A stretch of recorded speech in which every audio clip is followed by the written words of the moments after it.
साथियों, एक लड़के को एक खूबसूरत लड़की से प्यार हो गया। कुछ दिन बाद दोनों ने शादी कर ली। शादी के बाद दोनों की जिंदगी बहुत प्यार से गुजर रही थी। वह उसे बहुत चाहता था और उसकी खूबसूरती की हमेशा तारीफ किया करता था।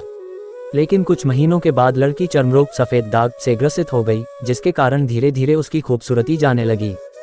खुद को इस तरह देख उसके मन में डर समाने लगा कि यदि वह बदसूरत हो गई तो उसके पति के दिल में उसके लिए प्यार खत्म हो जाएगा और वो उससे नफरत करने लगेगा। यही सोच कर वह मायूस व दुखी रहने लगी। इस बीच एक दिन पति को किसी काम से शहर से बाहर जाना पड़ा। काम खत्म कर जब वह घर वापस लौट रहा था तभी उसका एक्सीडेंट हो गया। एक्सीडेंट में उसने अपनी दोनों आंखें खो दी, लेकिन इसके बावजूद भी उन दोनों की जिंदगी सामान्य तरीके से आगे बढ़ती रही। समय गुजरता रहा। चर्मरोग के कारण लड़की की खूबसूरती पूरी तरह खत्म हो चुकी है, वह बदसूरत हो गई है, लेकिन अंधे पति को इस बारे में कुछ भी पता नहीं था। इसलिए इसका उनके खुशहाल विवाहित जीवन पर कोई प्रभाव नहीं पड़ा। वह उसे उसी तरह प्यार करता रहा। दुर्भाग्यवश एक दिन उस लड़की की मौत हो गई। पति अब अकेला हो गया था, वह बहुत दुखी था। उसने पत्नी के अंतिम संस्कार की सारी क्रियाविधि पूर्ण की और शहर छोड़कर जाने लगा।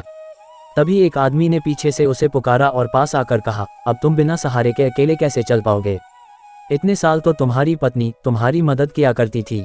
तब पति ने रोते हुए जवाब दिया, दोस्त, मैं अंधा नहीं हूँ, मैं बस अंधा होने का नाटक कर रहा था, क्योंकि यदि मेरी पत्नी को पता चल जाता कि मैं उसकी बदसूरती देख सकता हूँ तो यह उसे उसके रोग से ज़्यादा दर्दनाक होता। इसलिए मैंने इतने साल अंधे होने का दिखावा किया। वह बहुत अच्छी पत्नी थी, मैं बस उसे खुश रखना चाहता था। मगर अफसोस, अब वो मेरे साथ नहीं है, लेकिन उसकी यादें हमेशा मेरे साथ रहेंगी। साथियों, ऐसी ही कहानियाँ सुनने के लिए चैनल को लाइक, शेयर और सब्सक्राइब करें।